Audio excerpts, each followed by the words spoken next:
Thank you.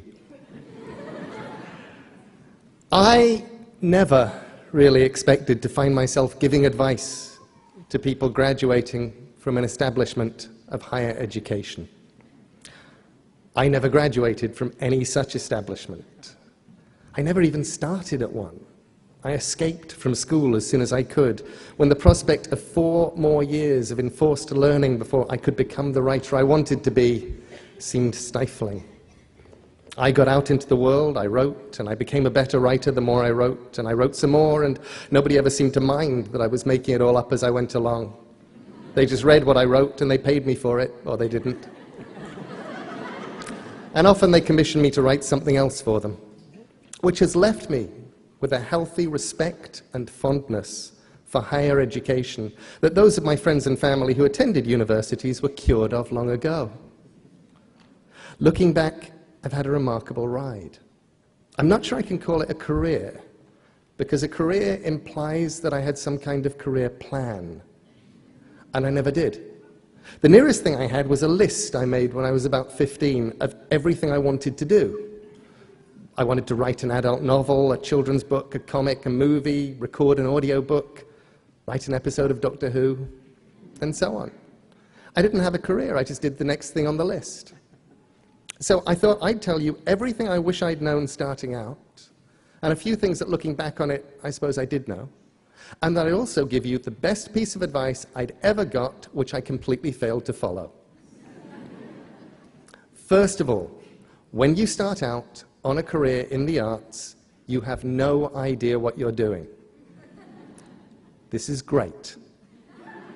People who know what they're doing know the rules, and they know what is possible and what is impossible. You do not, and you should not. The rules on what is possible and impossible in the arts were made by people who had not tested the bounds of the possible by going beyond them. And you can. If you don't know it's impossible, it's easier to do. And because nobody's done it before, they haven't made up rules to stop anyone doing that particular thing again.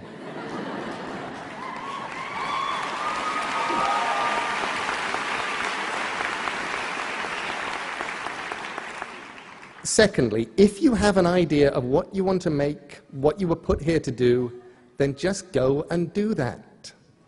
And that's much harder than it sounds, and sometimes in the end so much easier than you might imagine.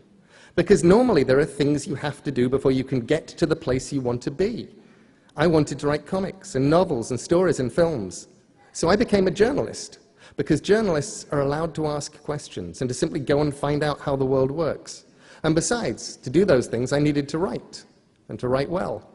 And I was being paid to learn how to write economically, crisply, sometimes under adverse conditions, and on deadline. Sometimes the way to do what you hope to do will be clear-cut, and sometimes it'll be almost impossible to decide whether or not you're doing the correct thing, because you'll have to balance your goals and hopes with feeding yourself, paying debts, finding work, settling for what you can get. Something that worked for me was imagining that where I wanted to be, which was an author, primarily of fiction, making good books, making good comics, making good drama, and supporting myself through my words. Imagining that was a mountain, a distant mountain, my goal. And I knew that as long as I kept walking towards the mountain, I'd be all right. And when I truly was not sure what to do, I could stop and think about whether it was taking me towards or away from the mountain. I said no to editorial jobs on magazines, proper jobs that would have paid proper money, because I knew that, attractive though they were, for me, they would have been walking away from the mountain. And if those job offers had come earlier, I might have taken them, because they still would have been closer to the mountain than I was at that time. I learned to write by writing. I tended to do anything as long as it felt like an adventure, and to stop when it felt like work, which meant that life did not feel like work. Thirdly, when you start out, you have to deal with the problems of failure. You need to be thick-skinned to learn that not every project will survive. A freelance life, a life in the arts, is sometimes like putting messages in bottles on a desert island and hoping that someone will find one of your bottles and open it and read it and put something in a bottle that will wash its way back to you. Appreciation, or a commission, or money, or love. And you have to accept that you may put out hundreds of things for every bottle that winds up coming back. The problems of failure, the problems of discouragement, of hopelessness, of hunger. You want everything to happen and you want it now, and things go wrong. My first book, a piece of journalism I'd done only for the money, and which had already bought me an electric typewriter from the Advance, should have been a bestseller. It should have paid me a lot of money if the publisher hadn't gone into involuntary liquidation between the first print run selling out and the second print run never happening, and before any royalties could be paid. It would have done. And I shrugged, and I still had my electric typewriter and enough money to pay the rent for a couple of months, and I decided that I'd do my best in future not to write books just for the money. If you didn't get the money, then you didn't have anything. And if I did work I was proud of, and I didn't get the money, at least I'd have the work. Every now and then, I forget that rule. And whenever I do, the universe kicks me hard and reminds me. I don't know that it's an issue for anybody but me, but it's true that nothing I did, where the only reason for doing it was the money, was ever worth it, except as bitter experience.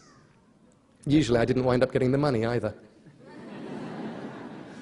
The things I did because I was excited and wanted to see them exist in reality have never let me down, and I've never regretted the time I spent on any of them. The problems of failure are hard. The problems of success can be harder because nobody warns you about them.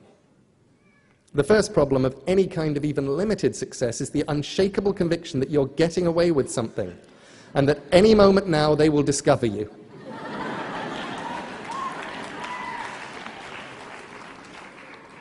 It's imposter syndrome, something my wife Amanda christened the fraud police. In my case, I was convinced there would be a knock on the door and a man with a clipboard. I don't know why he had a clipboard, but in my head, he always had a clipboard, would be there to tell me it was all over and they'd caught up with me, and now I would have to go and get a real job, one that didn't consist of making things up and writing them down, and reading books I wanted to read, and then I would go away quietly and get the kind of job where I would have to get up early in the morning and wear a tie and not make things up anymore. The problems of success, they're real. And with luck, you'll experience them. The point where you stop saying yes to everything because now the bottles you threw in the ocean are all coming back, and you have to learn to say no.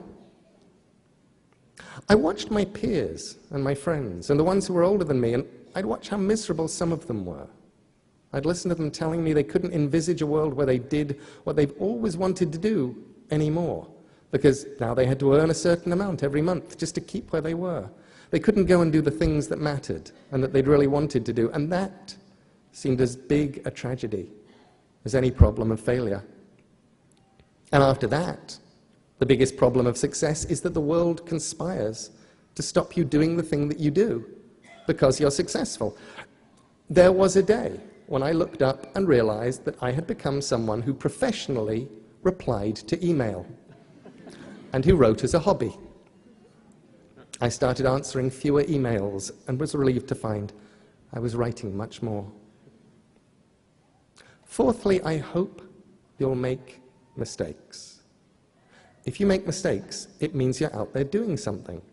And the mistakes in themselves can be very useful. I once misspelled Caroline in a letter, transposing the A's and the O, and I thought, Coraline looks almost like a real name. Remember, whatever discipline you're in, whether you're a musician or a photographer, a fine artist or a cartoonist, a writer, a dancer, a singer, a designer, whatever you do, you have one thing that's unique. You have the ability to make art. And for me, and for so many of the people I've known, that's been a lifesaver. The ultimate lifesaver. It gets you through good times and it gets you through the other ones.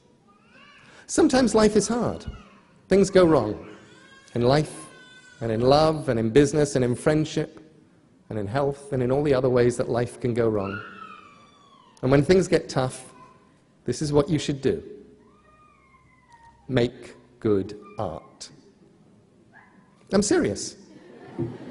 Husband runs off with a politician, make good art. Leg crushed and then eaten by a mutated boa constrictor, make good art. IRS on your trail, make good art. Cat exploded, make good art. Someone on the internet thinks what you're doing is stupid or evil or it's all been done before, make good art. Probably things will work out somehow, and eventually time will take the sting away, and that doesn't even matter. Do what only you can do best. Make good art. Make it on the bad days, and make it on the good days too. And fifthly, while you're at it, make your art. Do the stuff that only you can do. The urge starting out is to copy, and that's not a bad thing. Most of us only find our own voices after we've sounded like a lot of other people. But the one thing that you have that nobody else has is you. Your voice, your mind, your story, your vision. So write and draw and build and play and dance and live as only you can. The moment that you feel that just possibly you're walking down the street naked, exposing too much of your heart and your mind and what exists on the inside, showing too much of yourself, that's the moment you may be starting to get it right. The things I've done that worked the best were the things I was the least certain about. The stories where I was sure they'd either work or more likely be the kind of embarrassing failures that people would gather together and discuss until the end of time. They always had that in common. Looking back at them, people explain why they were inevitable successes, and when I was doing them, I had no idea. I still don't. And where would be the fun in making something you knew was going to work? And sometimes the things I did really didn't work. There are stories of mine that have never been reprinted.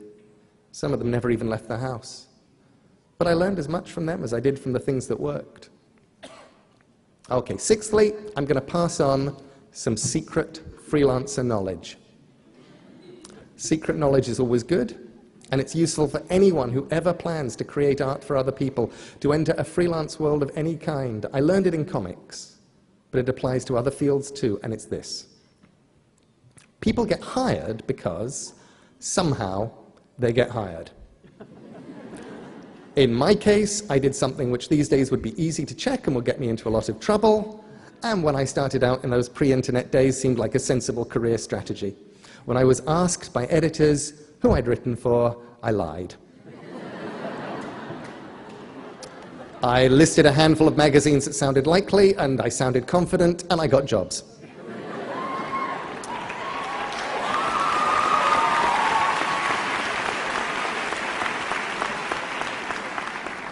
I then made it a point of honor to have written something for each of the magazines I'd listed to get that first job. So that I hadn't actually lied, I'd just been chronologically challenged. But you get work however you get work. But people keep working in a freelance world. And more of today's world is freelance. Because their work is good. And because they're easy to get along with. And because they deliver the work on time. And you don't even need all three. 2 out of 3 is fine. People will tolerate how unpleasant you are if your work is good and you deliver it on time. People will forgive the lateness of your work if it's good and they like you. And you don't have to be as good as everyone else if you're on time, and it's always a pleasure to hear from you.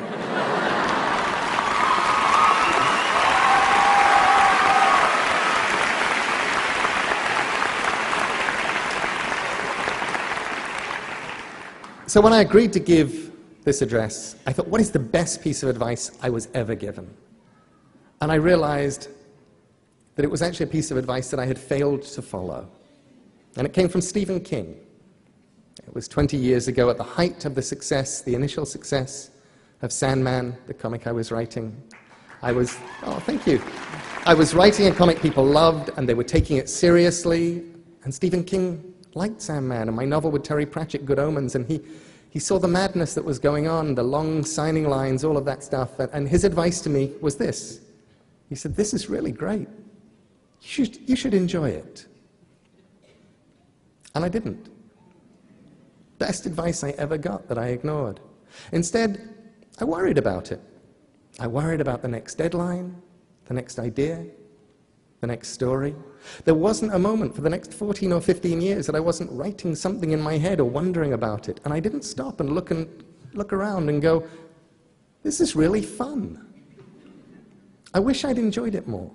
It's been an amazing ride, but there were parts of the ride I missed because I was too worried about things going wrong, about what came next to enjoy the bit that I was on.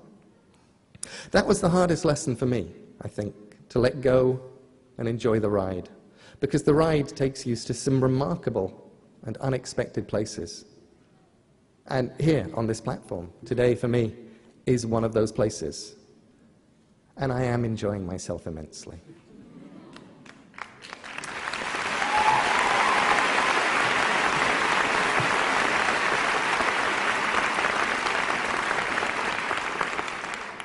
I'd actually put that in brackets just in case I wasn't. I wouldn't say it. To all today's graduates, I wish you luck. Luck is useful. Often you will discover that the harder you work and the more wisely that you work, the luckier you will get. But there is luck, and it helps. We're in a transitional world right now, if you're in any kind of artistic field, because the nature of distribution is changing. The models by which creators got their work out into the world and got to keep a roof over their heads and buy sandwiches while they did that, they're all changing. I've talked to people at the top of the food chain, in publishing, in bookselling, in music, in all those areas, and no one knows what the landscape will look like 2 years from now, let alone a decade away. The distribution channels that people had built over the last century or so are in flux, for print, for visual artists, for musicians, for creative people of all kinds, which is on the one hand intimidating, and on the other, immensely liberating. The rules, the assumptions, the now we're supposed to's of how you get your work seen and what you do then, they're breaking down. The gatekeepers are leaving their gates. You can be as creative as you need to be to get your work seen. YouTube and the web and whatever comes after YouTube and the web can give you more people watching than old television ever did. The old rules are crumbling, and nobody knows what the new rules are. So make up your own rules. Someone asked me recently how to do something she thought was going to be difficult. In this case, recording an audiobook. And I suggested she pretend that she was someone who could do it. Not pretend to do it, but pretend she was someone who could. She put up a notice to this effect on the studio wall, and she said it helped. So be wise, because the world needs more wisdom. And if you cannot be wise, pretend to be someone who is wise, and then just behave like they would.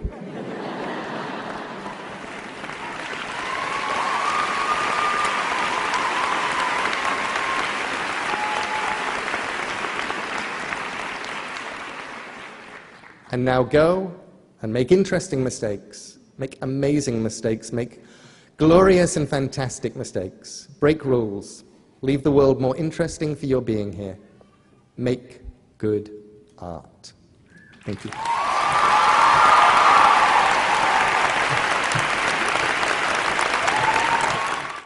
I've lost my train of thought. Oh yes, it's not just for gays.